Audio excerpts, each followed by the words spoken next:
Syllabus है RS की। Good morning साथियों, हम 30 तारीख हैं, आज एक नए एडिटोरियल डिस्कस के साथ शुरुआत करते हैं। उस क्योंकि आरएस के जो मेंस का जो सिलेबस है उसी को इम्पोर्टेंट देखते हुए और टॉपिक और मेंस का जो प्री का जो इंटरव्यू देने जा रहे हैं उनके लिए तो सबसे ज़्यादा फायदा होगा, क्योंकि करंट में है। मैं बेसिक से लेकर करंट अफेयर तक इस टॉपिक के कम से कम समय में अधिक से अधिक प्रश्न आपसे एग्जाम में पूछा जाए और आपको बेनिफिट मिले, इसी का नया इनिशिएटिव में लिया जा रहा है।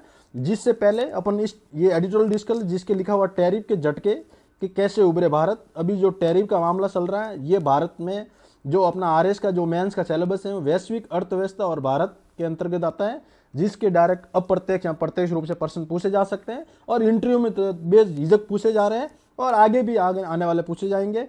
हम इस एडिटोरियल डिस्कशन से पहले अपन एक आज राका तीज है, अक्षर तृतीया बोलते हैं, जिसको लेकर अपन 1 मिनट की बात करते हैं। बेसिक है क्या अक्षर तृतीया? अक्षर तृतीया वैशाख शुक्ल माह में तृतीया को आती हैं और ये अबूझ सावा के नाम से जाना जाता है। राजस्थान में इस दिन सबसे ज़्यादा शादियाँ होती हैं और ये 2 धर्मों में सबसे ज़्यादा मान्यता है। इस पहला है हिंदू धर्म के अंदर जो वैशाख तृतीया का अवसर पर है शुभ कार्य करते हैं, नए दान जो खरीदना चाहते हैं दान करते हैं, खरीद के दुकानदार गाड़ी ये सब। अब आपके दिमाग में आया कि जैन धर्म में क्या है ना? जैन धर्म में क्या होता है? प्रथम तीर्थकर हैं ऋषभ देव। कौन है? ऋषभ देव, जिसको 1 साल के लिए उपवास था, उनको गन्ने का रस पिला के इसी दिन, आज जो अक्षर तृतीया है इसी दिन इनका गन्ने का रस के साथ इनका अनशन तोड़वाया गया था। इसीलिए जैन धर्म में भी एक मान्यता है, हिंदू धर्म में तो है ही है और जैन धर्म में भी है। तो इसी के आधार पे अपन एक एडिटोरियल डिस्कशन करते हैं। अभी ये डिस्कशन कर दिए हैं, उससे पहले अपन एक कोट डिस्कशन करते हैं हर बार, उसी तरह एक कोट भी लेते हैं। कोट क्या है कि tariff war have no real, क्या है? Tariff war have no real. ये कह रहा है कि tariff war no real winners, only temporary gains long term pain से। मतलब क्या कहने का मतलब यही है, ये जो टैरिफ यूज ये कोई एक स्थायी समाधान नहीं है, ये शॉर्ट टर्म है। आपको समाधान अगर कोई लाभ प्राप्त करना है किसी से, ये टेम्पररी है, कुछ समय के लिए ना लाभ ले सकते हैं आप, मतलब टेम्पररी। लॉन्ग टर्म पेन है, ये लंबे समय से तकलीफ होता है। जैसे कैसे आते समझते हैं इसका? मान लो अभी चाइना, ठीक है, और यूएसए दोनों आपस में प्रतिस्पर्धा बना रही है। एक 245% टैरिफ बढ़ा रहा है, एक 300 तक बढ़ा रहा है, एक दूसरे पे टैरिफ लगाया जा रहा है।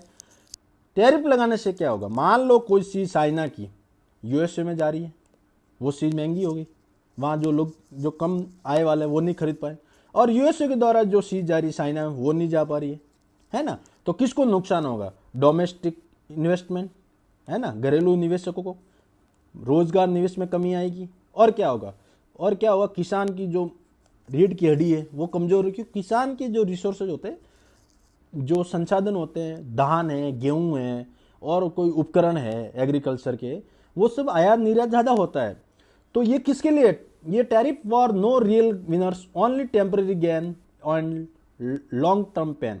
जब भी आपको लगे कोई इसकी ऐसी बात जुड़ रही है, या तो टैरिफ को हटा के या कोई और शब्द लगा के ये लाइन वापस लिख सकते हैं कि मतलब जो आरएस के एस्पिरेंट की बात की जाए, आरएस अगर बनना है तो आपको कुछ समय को टारगेट बना के नहीं पढ़ना, आपको एक मिशन तैयार करना पड़ेगा, 1 साल तक प्रोजेक्ट तैयार करना पड़ेगा, 1 साल के 1 महीने का करना पड़ेगा, फिर एक वीकली करना पड़ेगा, फिर आप पर डे का टारगेट बनाना पड़ेगा, तब 1 साल के अंदर अपन टारगेट पूरा करते हैं। अगर आते ही 2 महीने में आरएस बनता, हर कोई बनता, तो ये आपके ऊपर भी लागू होते हैं, हमारे ऊपर भी लागू होते हैं, सभी के ऊपर लागू। टैरिफ वार है no real winners, only temporary gain, है ना?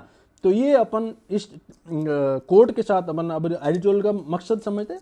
एडिटोरियल डिस्कशन ये आरएस के मेंस में जो फर्स्ट पेपर है वैश्विक अर्थव्यवस्था, उसके अंदर आता है, जिसको मैंने ये पूरा टैरिफ के झटके उभरे भारत, इसका पूरा जो सार है मैंने हर स्लाइड पे आगे लिया हूं। तो अपन पढ़ते हैं, उससे पहले अपन ये पढ़ते हैं कि भाई क्या है ये कुल आयात। जो आर्थिक समीक्षा जो डाटा है वो क्या कहता है? वो ये कहता है कुल आयात के कुल निर्यात जो है भारत का और माल और सेवाएं पे, ये 820.93 अरब यूएसए डॉलर हो रहा है, ठीक है, और इंपोर्ट कितना हो रहा है? 915। तो क्या है? ट्रेड डेफिसिट हो गए ना? कितना होता है ट्रेड डेफिसिट? कितना है? 94.26 है ना? कुल व्यापार कितना हो रहा है? 1.73712 अमेरिका यूएसए डॉलर है ना, तो ये घाटा है। अगर मान लो कुल व्यापार इतना है तो व्यापार घाटा कितना, व्यापार घाटा मतलब क्या होता है कि मतलब एक देश का 5 रुपये है और अपना 4 रुपये जा रहा है, तो 1 रुपये का घाटा हो गया ना, है ना। तो सरप्लस में क्या होता है, अधिशेष, मतलब सरप्लस घाटा या अधिशेष बोलते हैं उसको, क्या बोलता है कि 1 रुपया और 2 रुपये का आदान प्रदान हो रहा है, तो सरप्लस डेफिसिट बोलते हैं, है ना। आगे चलते हैं, प्रमुख व्यापार भागीदारी, ये बताओ सर्वाधिक निर्यात कौन करता है, सर्वाधिक आयात कौन करता है, ये प्री में पूछा जा सकता है, और इंटरव्यू में तो पूछा ही जा रहा है कौन सा देश जो व्यापार साझेदारी सब सर्वाधिक करता है, कम कर रहा है, क्योंकि अभी इंटरव्यू में चल रहा है ये टॉपिक, सभी के बोर्ड के मेंबर में दिमाग में चल रहा है। यूएसए है वो अपना सबसे ज़्यादा इंपोर्ट करता है, ठीक है, भारत के अंदर, ठीक है, आयात 45, ठीक है। फिर ये सोर्सेज बिजनेस न्यूज इंडिया जो एडिटोरियल आता है वहां से उठा है मैंने, ऑथेंटिक सोर्सेज है। तो आप जो व्यापार अधिशेष है देखो लो, ये ना व्यापार कितना हुआ 41.18 रुपये अमेरिकी अरब डॉलर है, वो सरप्लस में है, सरप्लस मतलब बेनिफिट में जा रहा है ना, इसको बोलते हैं अधिशेष।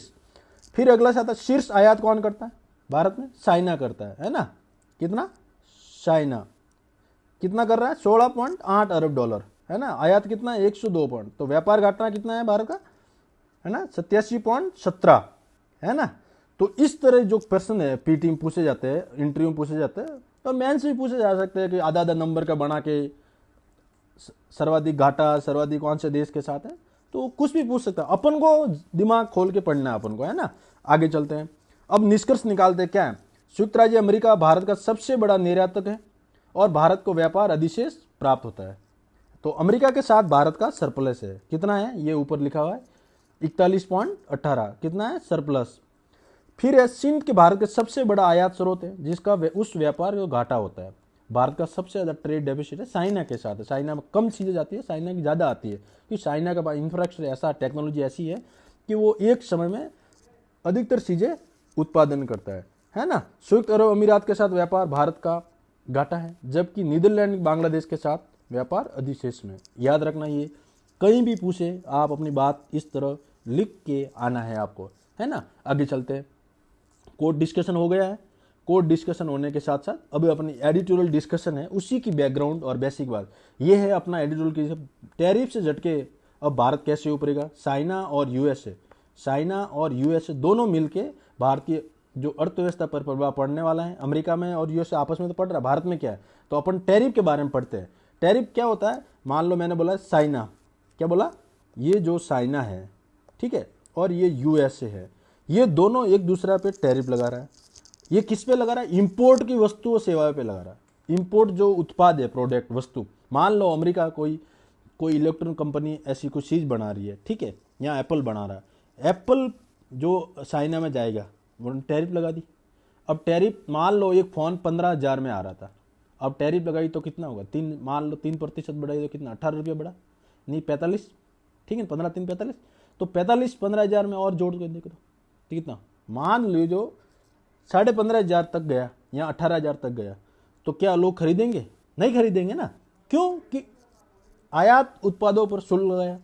जवाब में फिर उसके क्या समान कदम उठाया, टैरिफ को भी कहा। अब ये क्यों लगाते हैं भाई, ये क्यों लगाते हैं, कोई ना कोई तो मकसद होगा, ऐसा तो है नहीं कि भाई देश को कौन नुकसान करता, कोई ना कोई तो कारण होगा। तो आपको इतना ही याद रखना, कोई भी देश किसी अन्य देश से आयात से होने वाली उत्पाद शुल्क जो टैक्स लगाता है, जवाब में वही देश समान कदम उठाता है, उसी को अपन टैरिफ ट्रेड वार बोलते हैं। इसका ऑब्जेक्ट तो कोई ना कोई होगा ना, क्यों कर रहा है, ये घरेलू उद्योग को संरक्षण करता है। ये कह रहा है कि मेरी जो चीज़ है वो तो बिक नहीं रही है, बाहर से देश आ रहे हैं उनकी बिक रही है, क्यों, वो सस्ता में आ रही है, तो अपने घरेलू उद्योग को संरक्षण देना ताकि नुकसान नहीं हो, है ना। छोटे छोटे उद्योग, जैसे मान लो दीपावली का दीप है, अगर भारत के दीपावली का दीप है, उनको संरक्षण करने के लिए, उनको बढ़ावा देने के लिए क्या करना पड़ा, चाइना के जो लाइट आ रही है दीपावली पे उस पर टैक्स लगाया जाता ताकि वो महंगी पड़े, तो इससे लोग क्या होगा भाई दिए खरीदेंगे, इनडायरेक्ट या डायरेक्ट क्या कहे दिए खरीदेंगे, नहीं यार सस्ता पड़ रहा वही चीज लगा, अपन भी तो जाते हैं ना। व्यापार घाटे को कम करना, जो जैसे मान लो चाइना के साथ है, चाइना की चीज़ें सस्ती आ रही है, भारत की नहीं जा पा रही है, क्यों, टेक्नोलॉजी इतनी है नहीं, तो क्या करेगा भारत, लगाएगा, क्योंकि व्यापार घाटों को कम करना। अभी चाइना के साथ सबसे ज़्यादा है ना। रणनीतिक दबाव बनाना, किसी भी देश को नीति, मान लो अभी कोई देश है उससे खतरा है, यहाँ कोई आपस में कोई लड़ाई चल रही है, तो वो क्या है, एक स्ट्रेटेजिक बनाएगा, दबाव बनाएगा सॉफ्ट पावर से। हार्ड पावर तो होता ही है, सॉफ्ट पावर के द्वारा कूटनीतिक रणनीति के आधार पे स्ट्रेटेजिक जो प्लानिंग होती है उसी के बेस पे ये काम करेगा। अब चलते हैं बैकग्राउंड में, चलते हैं भाई क्या है टैरिफ वॉर। अमेरिका में सबसे पहले अमेरिका में सबसे पहले आया था, यहाँ से पढ़ते हैं अपन। ये सबसे पहले भारत प्रारंभिक कहाँ 2018 के अंदर, उस समय भी कौन थे, डोनाल्ड ट्रम्प। अभी कौन है, डोनाल्ड ट्रम्प। ये भाई साहब ट्रम्प साहब जब भी आते हैं ना, बस इनको यहाँ ट्रेड वॉर खेलने की आदत पड़ गई है। तो कई उत्पाद पे टैरिफ 25% लगा दिया था। कारण अमेरिका के चीन के साथ व्यापार घाटा को कम करना। मैंने पहले बताया कोई न कोई ऑब्जेक्ट होता है, क्या करना, एक तो अपने घरेलू व्यापार को संरक्षण करना, दूसरा अपने व्यापार जो देश है घाटा को कम करना, तीसरा क्या होता है, स्ट्रेटेजिक प्लान, दबाव बढ़ाना किसी देश के तरफ कि आपने उस देश के, हमारे दुश्मन देश से अगर आपने समर्थन दिया तो आपके साथ हम ट्रेड वार खेलेंगे। तो है ना, चीन की प्रतिक्रिया क्या हुई इस समय, अगर चीन है, फिर उस समय क्या होगी 18 में, उन्होंने भी वही अमेरिका में उत्पाद पर जवाबी कार्रवाई की। मैंने क्या बोला, आयात के उत्पादित वस्तुओं पर लगाने वाला टैक्स, उसको ट्रेड वार बोलते हैं। दोनों देश सेम टैक्स लगाते, उसी आयात पे लगाते हैं, है ना। कारण क्या है, कारण वही मैंने आपको बताया, युद्ध छिड़ जाता है, वैश्विक आपूर्ति श्रृंखला बाजार में प्रभावित होता है, अन्य देश प्रभावित होते हैं, है ना। इस तरह जो बातें होती है ना, ये एग्जाम में लिखना है। भारत, यूरोपियन यूनियन, जापान जैसे अमेरिका को स्टील एल्यूमिनियम टैरिफ लगाया है ना। WTO की इसमें भूमिका क्यों है, ये बड़ा प्रश्न है। WTO की भूमिका क्यों है, जैसे आपने WTO की भूमिका पता है ना, अपने जो एग्रीकल्चर पे देखो ग्रीन ब्लू जो सब्सिडी दी जाती है उनके ऊपर देखो WTO ने क्लोज लगाया हुआ है कि आप 10% से ज़्यादा नहीं ले सकते। क्यों आप डोमेस्टिक जो प्रोडक्ट है, बाहर की जो चीज़ें आने वाली उनको हार्मफुल पहुँच रहा है, तो क्या वैश्विक जो मंदी है उससे प्रभाव पड़ता है। टैरिफ वाल फ्री ट्रेड की भावना को नुकसान पहुँचता है ना। WTO क्या कह रहा है कि आप इस तरह जो बातें करते हो ना एक देश से, इससे क्या होगा कि प्रभाव जो युद्ध से है ना खत्म करने की कोशिश की है, लेकिन प्रभाव सीमित रहता है, इससे कोई फायदा नहीं होता, नुकसान होता है। फ्री ट्रेड की भावना को अपन नुकसान होता है। भारत अभी कर रहा है काफ़ी देशों के साथ, आसियान के साथ, है ना, भारत फ्री ट्रेड के, तो भारत को नुकसान होगा ना ऐसा करने से।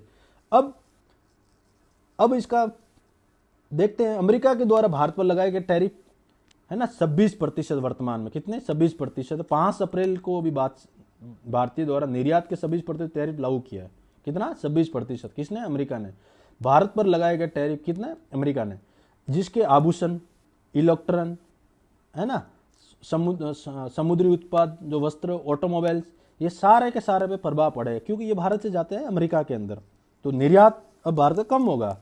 क्योंकि इसने टैक्स टैरिफ लगा दी 26%, और निर्यात में जो गिरावट आएगी, कारण टैरिफ लगाई।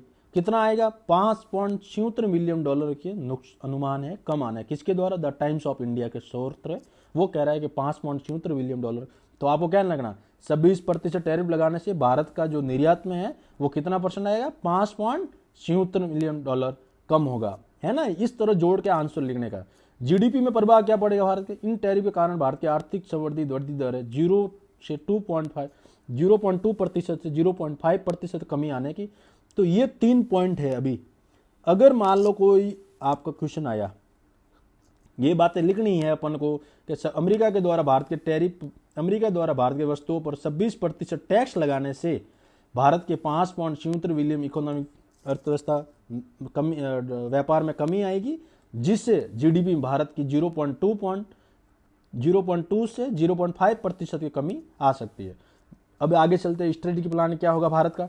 भारत ने क्या किया होगा इस प्रस्ताव को, भारत ने आयातित वस्तुओं पर 55% टैरिफ कम करने का प्रस्ताव दिया अमेरिका को कि भाई आप ऐसा मत करो, हम वैसे भी बहुत ज़्यादा टेक्नोलॉजी पीछे आपसे, आप पहले से सक्षम हैं, हमारा आज़ाद होने से पहले से आप इतनी तरह टेक्नोलॉजी लेके बैठे, तो आप ऐसा ना करो जिससे हमारा जो किसान है, मजदूर है, घरेलू डोमेस्टिक जो इंडस्ट्री है, उनको नुकसान होता है।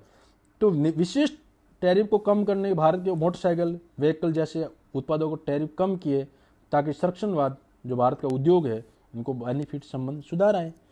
अब टैरिफ लगाने से क्या प्रभाव पड़ेगा, है ना, इस तरह पॉइंट में फ्रेमवर्क बना, जिससे आपको एक पेज पे बहुत सारी बातें सीखने को मिले, पढ़ने में मिले। क्या प्रभाव पड़ेगा, 2 प्रभाव होगा, सकारात्मक और नकारात्मक। सकारात्मक क्या होगा, डोमेस्टिक घरेलू उद्योग संरक्षण, आयात की निर्भरता में कमी आएगी, जिससे क्या होगा, व्यापार घाटा कम किया जाएगा, सरकार की अधिक राजस्व बढ़ेगा, है ना, भाई घरेलू राजस्व कम होगा, बाहर जो कैसे ही कम जाएगा, लोग लेके नहीं जाएंगे, घर में पैसे रहेंगे तो क्या सरकार पास खजाना बढ़ेगा, बढ़ने के सरकार नई नई टेक्नोलॉजी विकसित करेगा, व्यापार बढ़ेगा, जिससे क्या होगा राजस्व बढ़ेगा। राजस्व बढ़ने से क्या होगा कि भारत के जो इंफ्रास्ट्रक्चर, जो पहाड़ी इलाका है, मैदानी इलाका है, उसको कवर करने में जल्दी से जल्दी इंफ्रास्ट्रक्चर मजबूत करेंगे। भाई पैसा होगा तभी तो बड़े बड़े प्लांट मैन्युफैक्चर जैसे कंपनियां लगाएंगे। तो आपको याद रखना कौन कौन से, घरेलू उत्पादक संरक्षण, आयात की निर्भरता में कमी, सरकार को अधिक राजस्व और राजनीतिक दबाव के उपकरण। आगे चलते हैं। उपभोक्ता पर महंगाई का बोझ है ना, वैश्विक व्यापार मंदी, कंपनियों की लागत में वृद्धि, सप्लाई चेन बाधित है। ये क्या है नकारात्मक और ये क्या है सकारात्मक। उपभोक्ताओं को महंगाई बढ़ेगी तो क्या होगा भाई, आदमी कहाँ से खरीद पाएगा, है ना, घर चलाना भी वो मुश्किल होता है। तो इस तरह चीजें फिजुल जो अनावश्यक चीजें नहीं खरीद पाएंगे, है ना।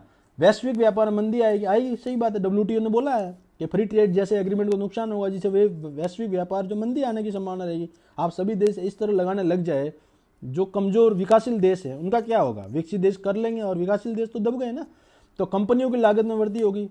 भाई कंपनियों की लागत में वृद्धि होगी, क्यों होगी, क्योंकि वस्तुएं महंगी आ रही है, आगे बेचने में उनको जो सप्लाई चेन है, एक गाड़ी में माल रखा जा रहा है, वो आगे लेके जाएगा, जो तेल डालेगा उसका क्या है, पूरा खर्चा निकालना पड़ेगा। कहाँ से निकाला है, कंपनी जोड़ के निकालेगा ना। तो आपको सप्लाई चेन में बाधित आएगा, है ना, क्या आएगा, सप्लाई चेन में बाधित है। तो इस तरह आपको पढ़ना है। आगे चलते हैं अपन, इसी स्लाइड ये यहाँ से निकाले हैं, बस एक्स्ट्रा नॉलेज के साथ दिया हूँ, है ना। आगे क्या कह रहा था, टैरिफ के झटके उभरे भारत, ये क्या कह रहा था, यही एडिटोरियल जो कह रहे थे सोनाली शर्मा साहब, ये कह रहे थे संभावित प्रभाव पड़ेगा, वो आगे पढ़ लिया। निर्यात गिरावट, वैश्विक मांग आई, कमी का खतरा होगा, औद्योगिक उत्पादन का दबाव बढ़ेगा, रोजगार निवेश न करना। भाई सही बात है, कंपनियों को महंगाई होगी तो कंपनियां कहाँ से निवेश कर पाएगी, क्यों नहीं कर पाएंगी, और मुद्रा दबाव बढ़ सकता है। तो आपको ये प्रभाव लिखना, भारत पर टैरिफ से संभावित क्या, भाई टैरिफ लगने से भारत पे क्या प्रभाव पड़ेगा। ये है निर्यात की गिरावट, वैश्विक मांग, याद रख, कमी आएगी, एक्सपोर्ट में कमी आएगी, पहला पॉइंट, है ना। दूसरा है इंडस्ट्री उत्पादन में अधिक दबाव पड़ेगा, जिससे रोजगार निवेश में कमी आएगी। नकारात्मक रोजगार निवेश में बढ़ेगा तो क्या होगा, जो अपने राजस्व व्यय है, राजस्व आय है, उसको भंडारण नहीं होगा, कमी आएगी, जिससे मुद्रा और दबाव बढ़ेगा। अगले बिना टाइम वेस्ट के आगे चलते हैं। अगर उभरे भारत के झटके, है ना, वही सेम एडिटोरियल डिस्कशन वाली बात है। ये कह रहा है भारत इसके लिए क्या प्लान बढ़ाए, है ना। भाई कोई भी देश, भारत क्या है, भारत आत्मनिर्भर भारत की योजना चलानी चाहिए। भारत को अब किसी देश के ऊपर डिपेंड नहीं होना चाहिए, खुद अपनी घरेलू जो वस्तुएं है, प्रोडक्ट है, बायोमास प्लांट है, जैसे मेक इन इंडिया जैसे प्रोग्राम है, उनको अधिक सशक्त बनाना चाहिए। सारी चीजें भारत में बननी चाहिए, किसी देश पे डिपेंड नहीं होना चाहिए, ताकि भविष्य में इस तरह टैरिफ लगाना जो भारत को मंदी का सामना नहीं करना पड़ेगा। घरेलू उत्पाद बड़ा, आयात पर निर्भरता, है ना। ये कह रहा है आत्मनिर्भर बनो भारत, आत्मनिर्भर, एक तो PLI स्कीम आई है और एक मेक इन इंडिया प्रोग्राम चलाया जा रहा है, उनको सशक्त बनाओ। Technology transfer make in India पर जोर दे, ये जैसे मैंने बात की। दूसरा पॉइंट, फ्री ट्रेड एग्रीमेंट पे बात की जाए। फ्री ट्रेड भारत के कई देशों के साथ लेकर बातचीत शुरू हो रही है, ठीक है ना। अब रणनीतिक व्यापार साझेदारी प्राथमिकता देना, है ना। तीसरा पॉइंट, सामरिक दृष्टिकोण, स्ट्रेटेजिक जो प्लान है ऐसा होना चाहिए। सॉफ्ट पावर और हार्ड पावर। सॉफ्ट पावर क्या होता है कि किसी कूटनीतिक रणनीति पे देश को घेरना, है ना, इसको बोलते हैं सॉफ्ट पावर। एक होता है हार्ड पावर, युद्ध का या कोई और सेना के माध्यम से दबाव बनाना, ये क्या है, हार्ड पावर, है ना। तो अपन को हार्ड पावर की बजाय सॉफ्ट पावर आजकल विश्व में सबसे ज्यादा खेला जा रहा है। कोई भी देश लड़ना नहीं चाहता, लेकिन काम अपने घरेलू वस्तुओं को संरक्षण देने के लिए सॉफ्ट जो पावर, जो पॉलिसी है, वो सबसे ज्यादा। तीन, भारत को एक तो कौन सा, आत्मनिर्भर बनाना भारत को, ठीक है ना। फ्री ट्रेड एग्रीमेंट पे भारत को अधिक ध्यान देना चाहिए, और सामरिक जो स्ट्रेटेजी है सॉफ्ट पावर और हार्ड पावर पे, उस पर अधिक ध्यान देना चाहिए। आगे चलते हैं। ये वापस वही बात है कि भाई इसके टैरिफ लगने से सकारात्मक और नकारात्मक प्रभाव। आत्मनिर्भर पर बल देना चाहिए भारत को, उस चुनौतियों को भारत में आयात निर्भरता कम करना, घरेलू उत्पादन बढ़ाना और पूरे वैश्विक निवेश के अवसर को तलाश करना। भाई इस तरह काम हो रहा है, चीन पर निर्भरता कम करने के प्रयास। भारत में वैश्विक कंपनियां और देखनी चाहिए ना, क्यों एक देश के पीछे निर्भर हो, बहुत सारे देश होते हैं। FTA फ्री ट्रेड एग्रीमेंट की पूर्ण सक्रियता की बात करनी चाहिए, है ना। नीतिगत सुधार पॉलिसी होनी चाहिए, जैसे PLI, ये उत्पादन आधारित चयनित की, है ना। एक कोई प्रोडक्ट है, वह स्कीम को चयनित करो, इनमें ऐसे ऐसे प्रोडक्ट बनाए जाए और उत्पादन को बढ़ावा दिया जाए, है ना। बुनियादी ढांचे को निवेश किया जाए। तो भारत को अगर टैरिफ पर निर्भर किसी को कम करना है तो क्या करना चाहिए, आत्मनिर्भर भारत पर बल दो, वैश्विक निवेश पे अवसर लो, है ना। फ्री ट्रेड पूर्ण सक्रियता की जाए और नीतिगत सुधार की बात की जाए। आगे चलते हैं। नकारात्मक प्रभाव क्या होगा, निर्यात पर दबाव बढ़ेगा, है ना। वैश्विक मांग में कमी आएगी, वो मैंने आगे समझा दिया। विदेशी मुद्रा पर असर पड़ेगा। भाई टैरिफ बढ़ने से कोई फायदा थोड़ी होता है भाई, ये तो टेम्पररी। वो आगे कोर्ट क्या बोल रहा है, टेम्पररी है, लॉन्ग टर्म नहीं है, तो टेम्पररी गेन है। लॉन्ग टर्म के लिए आपको स्ट्रेटेजी प्लान होना चाहिए, आपके पास मजबूत निवेशक होना चाहिए, रोजगार अच्छा होना चाहिए, इंफ्रास्ट्रक्चर अच्छा होना चाहिए, तभी तो फायदा होगा, है ना। तो ये आपको पॉइंट याद रखना है। आगे चलते हैं। ये क्या कह रहा है, यूएसए और चीन के टैरिफ जो संक्षिप्त प्रभाव है निर्यात और आयात, ये लगाने से क्या प्रभाव हो रहा है। जैसे दोनों देशों ने आपस में लगाया तो कौन सी वस्तुओं पर नकारात्मक पड़ा है, कृषि, औद्योगिक वस्तु वृद्धि। चीन द्वारा अमेरिकी उत्पादक टैरिफ लगाने से भारत का सोयाबीन, कपास, रसायन, मशीन निर्यात के नए अवसर मिले। क्या कह रहा है भाई, ये कह रहा है कि चीन ने टैरिफ वृद्धि पर भारत का संक्षिप्त करने क्या। अगर मान लो अमेरिका से जो चीजें आ रही थी सोयाबीन और कपास, कहाँ पे, चाइना में आ रही थी ना। अब चाइना ने मान लो टैरिफ लगाया चाइना ने टैरिफ लगाया, तो जो अमेरिका की जो सोयाबीन है, कपास जैसे जो रसायन मशीनरी, ये कहाँ आएगी, ये आएगी भारत में। कहाँ आएगी, ये मान लो ऐसे समझते हैं अपन, एक इसका बेसिक एग्जाम्पल से समझते हैं ताकि अच्छे से कर सके, है ना। देखो अब समझते हैं इसको।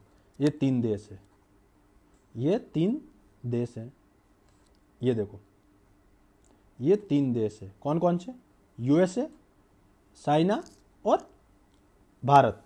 अब मान लो जो चीन ने टैरिफ लगाई, मान लो कोई भी प्रतिशत लगाया मान लो, तो जो अमेरिका की जो वस्तु पहले से आ रही थी, कौन कौन सी आ रही थी, सोयाबीन और कपास, तो अब इन्होंने टैरिफ लगा दी।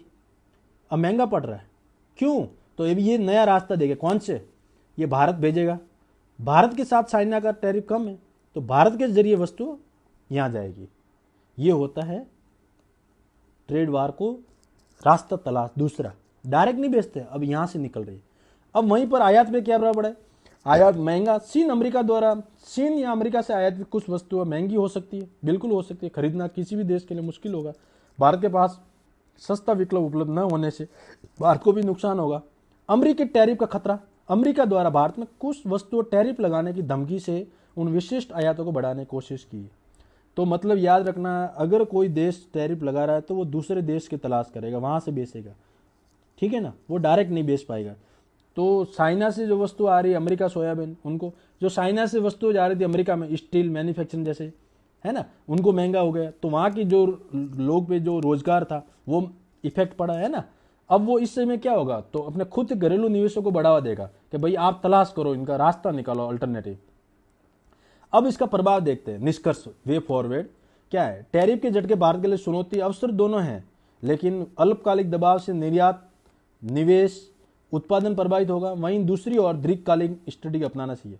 भाई अब नुकसान तो होगा, लेकिन आपको इस परिस्थिति को भविष्य में निपटने के लिए आप एक ऐसा स्ट्रेटेजी प्लान तैयार करो, जैसे PLI योजना है, उत्पादन लिंकेज जो उत्पादक जो योजना है उसको बढ़ावा दे, मेक इन इंडिया को बढ़ावा दे, सरकारी नीतियों दिशा की लचीली सक्रिय बनाए, जिससे भारत वैश्विक झटकों को उभरने बदलने आसानी हो, ताकि भविष्य में कोई ऐसा भारत के साथ करे तो भारत के जो घरेलू रोजगार है, भारत के जो निवेशक है, रोजगार है, उनके ऊपर ऐसा इफेक्ट नहीं पड़े जिससे वस्तु महंगाई होती है ना। एक चीज जब निवेशक कम होता है तो वस्तु महंगी हो जाती है, क्यों, अल्टरनेटिव ऑप्शन नहीं होता। अब अपन देखते हैं RS के जो मेंस है उनका जो इस एडिटोरियल डिस्कशन से, ठीक है, एडिटोरियल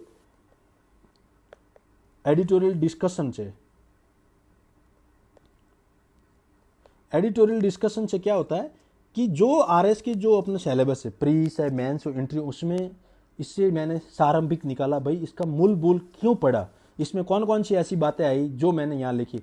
अंतर्राष्ट्रीय व्यापार भारत, ये तो पढ़ ही लिया। भारत को आर्थिक नीतियाँ ऐसी बनानी जिससे टैरिफ वार वापस लगे कभी तो भारत को निपटने में सक्षम हो, है ना, अपन बातें करते आ रहे। आत्मनिर्भर भारत की योजना बनानी चाहिए, मेक इन इंडिया है, PLI योजना है, ये सारी आपको करना चाहिए। अब प्री मेंस और इंटरव्यू क्वेश्चन कैसे बन सकते हैं। वैश्विक व्यापार युद्ध का भारत पर प्रभाव आपको पता ही है किस तरह पड़ता है ना। रोजगार, निवेश से कमी आएगी, निवेश से कमी, इंडस्ट्री नहीं होगा तो रोजगार महंगाई बढ़ेगी, ये सारी बातें प्रभाव होता है। फ्री ट्रेड एग्रीमेंट के बारे में आपसे 2 नंबर का प्रश्न पूछ सकता है। ये होता क्या है, ये कई देशों के साथ भारत ने UAE, ऑस्ट्रेलिया, एशियन के ग्रुप है फ्री ट्रेड पर, जिससे शुल्क टैक्स कटौती बढ़ोतरी होती रहती है, जिसको अपन भारत के द्वारा इन देशों के साथ अभी चल रहा है। भारत रणनीतिक रूप से वैश्विक साझेदार बना, तो ये 2 नंबर पूछ सकता है एफटीए क्या है। तो आपको सुना भारत कई देशों के साथ यूएई, ऑस्ट्रेलिया, एशियन और साथ में फ्री ट्रेड शुल्क कटौती को व्यापार की बढ़ोतरी होती रहती है, जिससे अब ये पीएलआई योजना बार बार बात कर रहा था, ये इंपॉर्टेंट है योजना, आपके 2 नंबर प्रश्न पूछ सकता है। अगर 2 नंबर ने पूछे तो भारत के उद्योग को बढ़ावा देने के समय ये फ्री ट्रेड और पीएलआई योजना उदाहरण देख के आपके बढ़िया आंसर फॉर्मेट तैयार हो सकता है।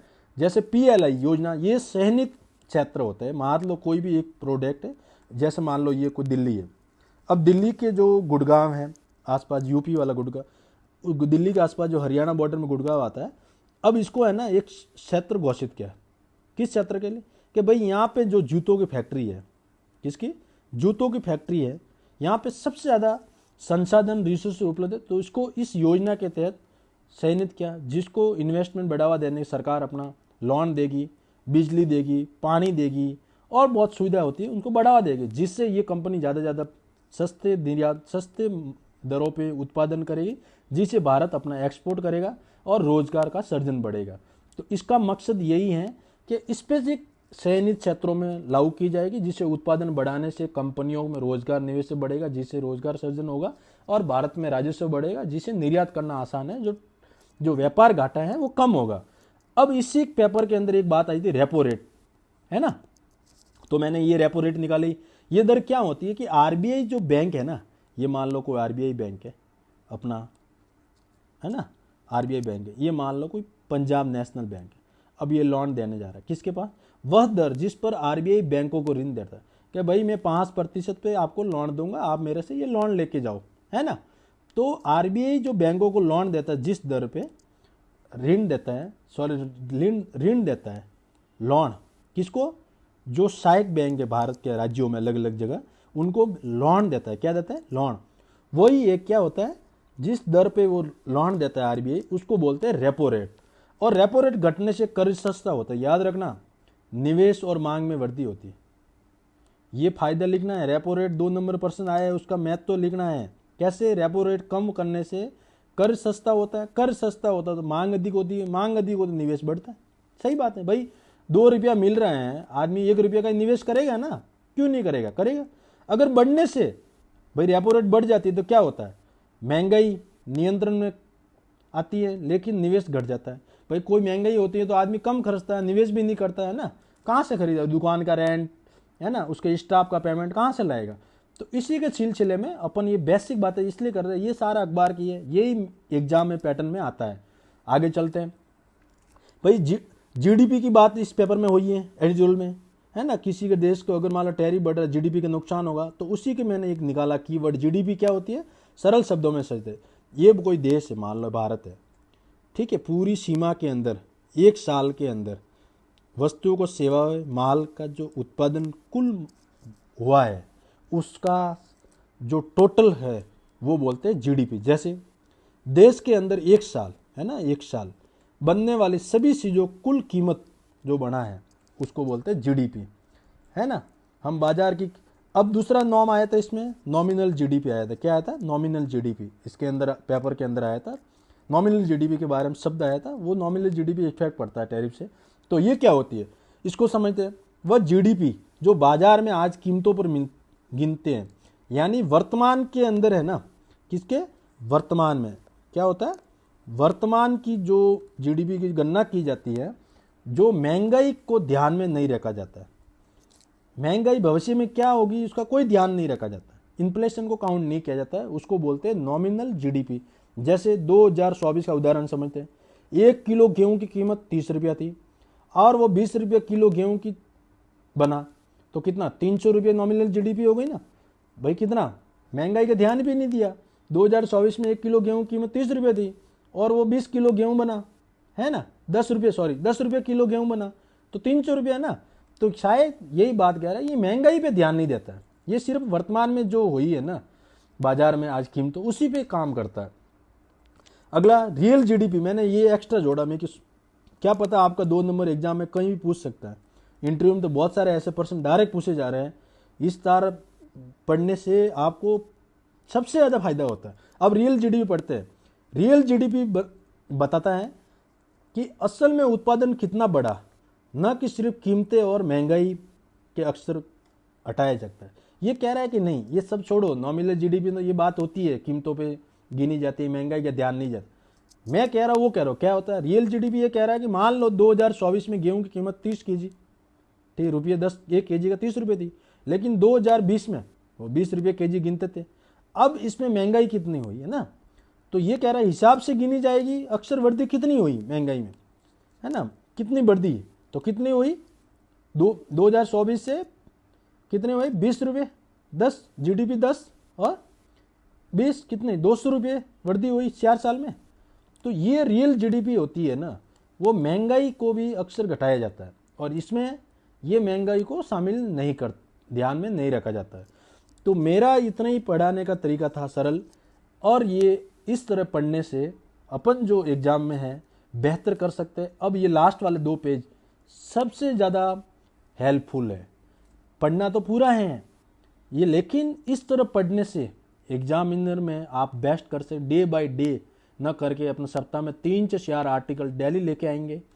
डेली लेके आने से अधिक लाभ मिलेगा। उसके अखबार में जो कीवर्ड आते हैं, जो अपना सिलेबस है, जैसे GDP, real GDP, nominal GDP, है ना, रेपो रेट, पीएलआई योजना क्या है ना, मेक जो आत्मनिर्भर बनाने के लिए क्या योजना चलाई जा रही है, वो सारा इस एडिटोरियल डिस्कशन के साथ मैंने डिस्कशन किया है। भारत को अब उभरने के लिए क्या भविष्य में चुनौतियों से निपटना चाहिए, है ना। ये इस तरह पढ़ने से अपनों को कोर्ट के साथ पढ़ा, तो अपन को इस तरह डिस्कशन अब रेगुलर करना चाहिए। सप्ताह में 3 से आर्टिकल हमेशा मिलेगी। क्यों, अपने जो एडिटोरियल डिस्कशन आता है ना, वो इतने इंपॉर्टेंट नहीं होते, सभी यूपीएससी में सारे इंपॉर्टेंट होते हैं। तो अपन जब भी लगा कि ये इंपॉर्टेंट है, अब जैसे एक वैश्विक जो भारत का आतंकवाद और भारत का सम अपने पेपर में है, 3rd पेपर में, तो इस पे बढ़ाना पड़ेगा, है ना। तो अपन ज़्यादा से ज़्यादा इस चीज़ को कवर की जाएगी, और आप फ्री टाइम में 15 से 20 मिनट या 25 मिनट तक इस एडिटोरियल को आप सुने। आपका एग्जामिनर में सबसे ज़्यादा प्रभावशाली रहेगा, आप सबसे अच्छे मार्क्स लाएंगे। क्योंकि आजकल यूपीएससी में 500 प्लस जो सिलेक्शन हुआ है, वो उन्होंने सभी ने एक बात की है कि आने वाला टाइम में इस तरह पढ़ने से सबसे ज़्यादा फायदा हो रहा है। तो क्यों ना राजस्थान में एक अपन आरएस के जो मेंस में जो स्ट्रगल आता है, जो कंटेंट की चैलेंजेज आते हैं, उसको निपटने का बेहतर तरीका यही है। तो मैं अपनी वाणी को विराम देता हूँ और नेक्स्ट एडिटोरियल में फिर से मिलते हैं।